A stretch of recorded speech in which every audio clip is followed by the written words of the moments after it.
Praise the Lord. प्रभु यीशु आप सभी लोगों को आशीषित करें। आज हम एक और विषय की तरफ अपने ध्यान को लेकर जाएंगे। मत्ती की किताब उसके 16वें अध्याय और उसकी 18 और 19 आयत में इस प्रकार से लिखा है कि प्रभु यीशु मसीह कहते हैं कि मैं इस पत्थर पर अपनी कलीसिया बनाऊंगा जिस पर अधोलोक के फाटक प्रबल नहीं होंगे।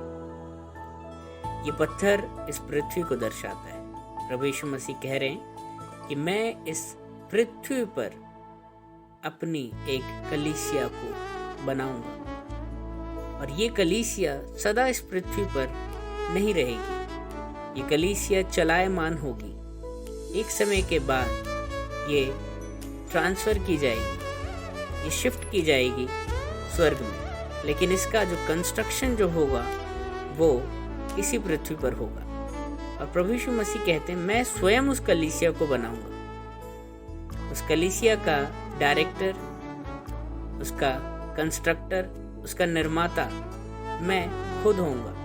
कोई पास्टर या कोई मिनिस्ट्री के डायरेक्टर नहीं, लेकिन मैं स्वयं उस कलीसिया को बनाऊंगा और उस कलीसिया पर अधोलोक के फाटक प्रबल नहीं होंगे।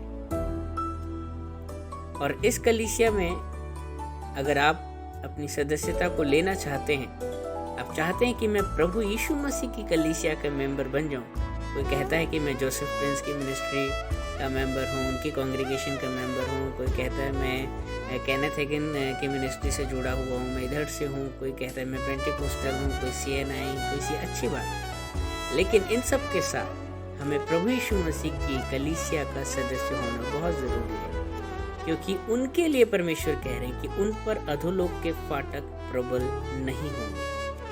और प्रभु यीशु मसीह कहते हैं यदि तुम मेरी कलीसिया के सदस्य बनना चाहते हो तो तुम्हें एक ही एलिजिबिलिटी क्राइटेरिया है, एक ही बात है जो मैं तुमसे चाहूँगा, वह है आज्ञाकारिता। अगर आप परमेश्वर के वचन को न सिर्फ सुनते हैं, न सिर्फ पढ़ते हैं, न ही सिर्फ बांटते हैं, लेकिन मुख्य बात उसका पालन भी अगर आप करते हैं, तो ही आपको इस कलीसिया के मेंबर बनने के लिए आपको चुना जाएगा। और प्रभु कहते हैं जब तुम मेंबर बनोगे तो मैं तुम्हें एक चाबी भी गिफ्ट करूंगा।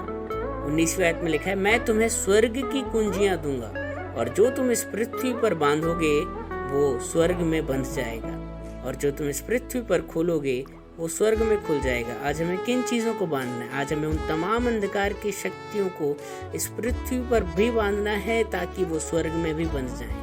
हम जानते हैं कि दानियल की प्रार्थना का उत्तर जब आ रहा था स्वर्ग में से होकर परमेश्वर के सिंहासन से, तो पहले दिन ही उसकी प्रार्थना का उत्तर निकल चुका था, लेकिन स्वर्ग में अंधकार की शक्तियों ने उसके उस प्रार्थना के उत्तर को आने से रोका उस तक। तो आज अगर हम इस पृथ्वी पर भी हम अपने उस अधिकार का इस्तेमाल जो हमें यीशु मसीह के नाम पर मिला है, हम उन अंधकार की शक्तियों को बांधते हैं तो वो कहीं ना कहीं स्वर्ग में भी बंध जाती हैं और हमारी प्रार्थनाओं का उत्तर हमारे लिए उतर आता है। और हमें क्या खोलना है इस पृथ्वी पर? उन तमाम आशीषों को, उन तमाम नेमतों को जो परमेश्वर ने हमारे लिए रखी है, आज हमें उन्हें आज्ञाकारिता के द्वारा, अपनी पवित्रताई के द्वारा, अपने विश्वास के द्वारा हमें आज उन्हें खोलना है। प्रभु यीशु मसीह आपको इस महामारी में बचा कर रखेंगे। उसका वादा है कि अगर तुम मेरी कलीसिया के सदस्य बनोगे तो अधोलोक के फाटक तुम पर प्रबल नहीं होंगे। प्रभु यीशु मसीह इस वचन के द्वारा आपको आशीषित करें। Praise the Lord.